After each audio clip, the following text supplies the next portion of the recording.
ભણતરનું વિદ્યાનું મંદિર કે પછી પૈસા કમાવાની અને પૈસા છાપવાની ફેક્ટરી. નવોદય અને સૈનિક સ્કૂલમાં પ્રવેશ આપવાના સપના બતાવીને બાળકોને હોસ્ટેલમાં બંધ રાખવામાં આવતા હતા. વાલીઓ સાથે ફોન પર વાત કરવા દેવામાં નહોતી આવતી. રાજકોટના જસદણ સ્થિત આલ્ફા સંકુલને લઈને આવા ગંભીર આરોપો સામે આવ્યા છે.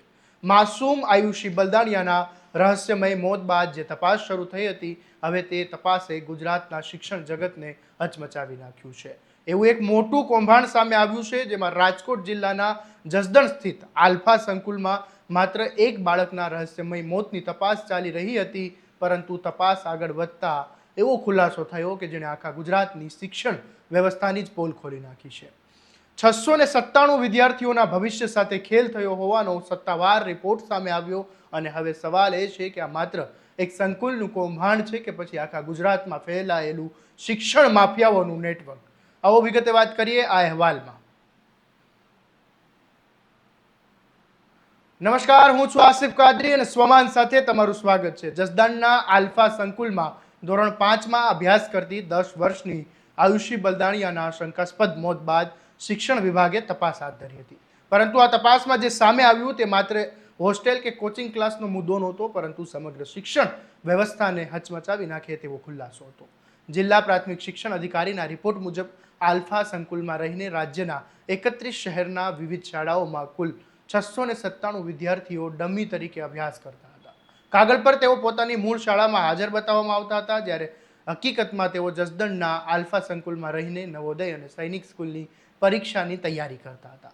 વર્ષ 2025 અને 26માં 250, વર્ષ 2026 અને 27માં 447 વિદ્યાર્થીઓ મળી આવ્યા અને કુલ 697 બાળકો આ ડમી સિસ્ટમનો ભાગ હોવાનું શિક્ષણ વિભાગના પ્રાથમિક રિપોર્ટમાં સામે આવ્યું છે. સમગ્ર અહેવાલ ગાંધીનગર મોકલવામાં આવ્યો છે અને હવે અનેક શાળાઓ સામે કાર્યવાહી થવાની શક્યતાઓ વ્યક્ત કરવામાં આવી રહી છે. આ સમગ્ર મામલે રાજકોટના વિદ્યાર્થી નેતા રોહિત રાજપૂતે પણ ગંભીર આરોપો કર્યા છે અને તેમણે જણાવ્યું કે આ કોઈ સામાન્ય કોચિંગ ક્લાસ નથી, પરંતુ બાળકો માટે જેલ સમાન વ્યવસ્થા છે. તેમનો દાવો છે કે વિદ્યાર્થીઓને પોતાના માતા પિતા સાથે ફોન પર વાત કરવા દેવાની મંજૂરી પણ નહોતી આપવામાં આવતી. બાળકોને સંપૂર્ણપણે નિયંત્રણમાં રાખવામાં આવતા હતા. ત્યારે આ મામલે રોહિત રાજપૂતે શું કહ્યું એ સાંભળી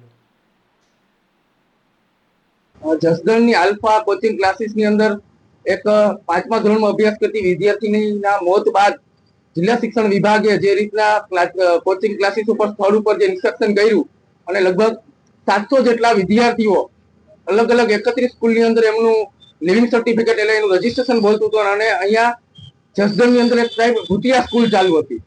જે રીતના જિલ્લા શિક્ષણ અધિકારીએ આ રીતના નિષ્પક્ષ કામગીરી કરી એ આવકારદાયક છે. ક્યાંક ને ક્યાંક આવી રાજકોટની અંદર ઓછામાં ઓછી 15 થી 20 આવી ડમી સ્કૂલો ચાલુ છે. સામાન્ય રીતના એલએન એકેડમી હોય, એજ્યુનોવા હોય કે નવોદય અને બાલાચડીમાં અભ્યાસ કરવા માટે એન્ટ્રન્સ એક્ઝામ દેતા વિદ્યાર્થીઓને આ જ રીતના એડમિશનની પૂરી ફી લઈ અને એલસી રાખવા માટે અલગથી ફી દેવામાં આવે છે. મારી પાસે અનેક એવા પુરાવા ભૂતકાળમાં આવ્યા હતા. અમે જિલ્લા શિક્ષણ અધિકારીને ધ્યાન દોર્યું હતું.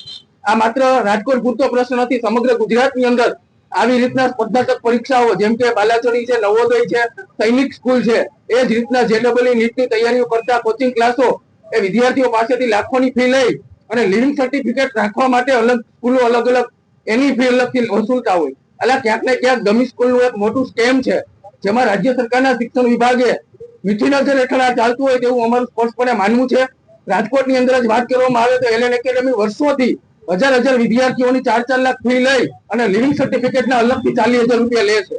એટલે ક્યાંક ને ક્યાંક આ વિદ્યાર્થીઓ અને એના વાલીઓ ઉપર મોટું ભારણ છે અને રાજ્ય સરકારના નિયમ મુજબ જો આવી કોઈ કોચિંગ પકડાય અને જે સ્કૂલની અંદર રજીસ્ટ્રેશન હોય આ બંનેના રજીસ્ટ્રેશન અને એની સ્કૂલની માન્યતાઓ રદ થાય.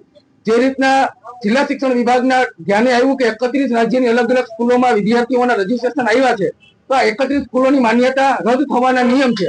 હવે જોવાનું એ રહ્યું કે રાજ્યનો શિક્ષણ વિભાગ આ સ્કૂલોની માન્યતા રદ કરે કે પછી રોલમ રોલ જે રીતના ભૂતકાળથી ચાલતું તે ચાલુ રહેશે. કોંગ્રેસની પાસે માન્યતા રદ થવી જોઈએ, કારણ કે તટસ્થ તપાસ થવી જોઈએ. એક વિદ્યાર્થીનું મોત થઈ છે, ત્યારબાદ આ મામલો સામે જે રીતના આલ્ફા વિદ્યા સંકુલની અંદર એ કોઈ કોચિંગ નહીં, પરંતુ વિદ્યાર્થીઓ જેમ જેલમાં હોય તેમ 2 મહિના સુધી તેમના વાલી સાથે વાતે કરવા દેવામાં આવતી નથી. અને જે વિદ્યાર્થીની તબિયત ખરાબ થઈ અને બેદરકારીથી મોત થયું, જેના પડઘા આખા ગુજરાત અને અમરેલી જિલ્લામાં ખાસ પડ્યા હતા.